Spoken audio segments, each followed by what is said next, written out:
Time ಆಗೋಯ್ತಲ್ಲ, visa office ಒಳಗಡೆ ಹೋಗ್ಬೇಕು, security ಬೇರೆ ಒಳಗಡೆ ಬಿಡ್ತಾ ಇಲ್ಲ ಈ ಬ್ಯಾಗ್ನ. ಏನ್ ಮಾಡ್ಲಿ ಇವಾಗ?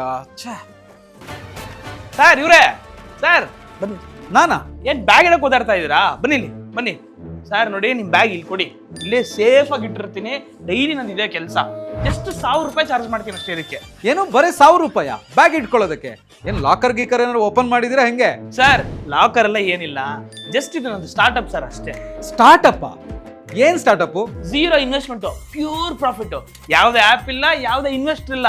ನನ್ನ ಬ್ರೈನು, ನಿಮ್ಮ ಬ್ಯಾಗು, ಅದೇ ನನ್ನ ಸ್ಟಾರ್ಟ್ಅಪ್ ಐಡಿಯಾ. ಒಂದ್ ಬ್ಯಾಗಿಗೆ 1000 ರೂಪಾಯಿ ಅಂದ್ರೆ ದಿನಕ್ಕೆ 20 ರಿಂದ 30 ಜನ ಬಂದ್ರೆ 30,000 ರೂಪಾಯಿ ಅಂದ್ರೆ ತಿಂಗಳಿಗೆ ಆಲ್ಮೋಸ್ಟ್ 6 ರಿಂದ 8 ಲಕ್ಷ. ಅದೆಲ್ಲ ಓಕೆ, ನೀವು ಇಷ್ಟು ಲಗೇಜ್ ಆಟೋದಲ್ಲಿ ಹೇಗೆ ಇಟ್ಕೋತೀರಾ? ಸರ್ ನೀವು ಕೊಡೋ ಅಷ್ಟು ಲಗೇಜ್ ನನ್ನ ಆಟೋಲಿ ಇಡಕ್ಕಾಗಲ್ಲ. ಸೊ ಅದಕ್ಕೆ ನಿಯರ್ ಬೈ ಗೋಡ್ ಅಂದೆ, ಅವ್ನ ಜೊತೆ ಟೈ ಅಪ್ ಆಗಿದ್ದೀನಿ. ಸೇಫ್ ಲಾಕರ್ ಇದೆ, ನೀವು ಕೊಡೋ ಅಷ್ಟು ಲಗೇಜ್ ನಾನು ಅಲ್ಲೇ ಇಡೋದು. ಸರ್ ನಿಮಗೆ MBA ಬೇಡ, ನೀವು ಶಾರ್ಕ್ ಟ್ಯಾಂಕಿಗೆ ಹೋಗ್ಬೋದು. ಈಗ ಆಲ್ರೆಡಿ ನಾನು ಶಾರ್ಕ್ ಟ್ಯಾಂಕಿಗೆ ಅಪ್ಲೈ ಮಾಡಿದ ಆಗಿ. ಈ ಸ್ಟಾರ್ಟ್ಅಪ್ ಐಡಿಯಾಸ್ ಎಲ್ಲ ಬರೀ ಆಫೀಸ್ ಸ್ಪೇಸ್ ಅಲ್ಲಿ ಡಿಸೈಡ್ ಆಗೋದಲ್ಲ, ಸ್ಟ್ರೀಟ್ ಸೈಡ್ ಅಲ್ಲೂ ಆಗುತ್ತೆ. ನೀವಿನ್ನು ಬಿಸ್ನೆಸ್ ಸ್ಟಾರ್ಟ್ ಮಾಡಿಲ್ವಾ? ಹಾಗಿದ್ರೆ ಈಗಲೇ ಬಾಸ್ ವಾಲಾ ಕನ್ನಡ ಚಾನಲ್ನ ಸಬ್ಸ್ಕ್ರೈಬ್ ಮಾಡಿ, ಬಿಸ್ನೆಸ್ ಅನ್ನ ಶುರು ಮಾಡಿ. Boss Vala, B the boss.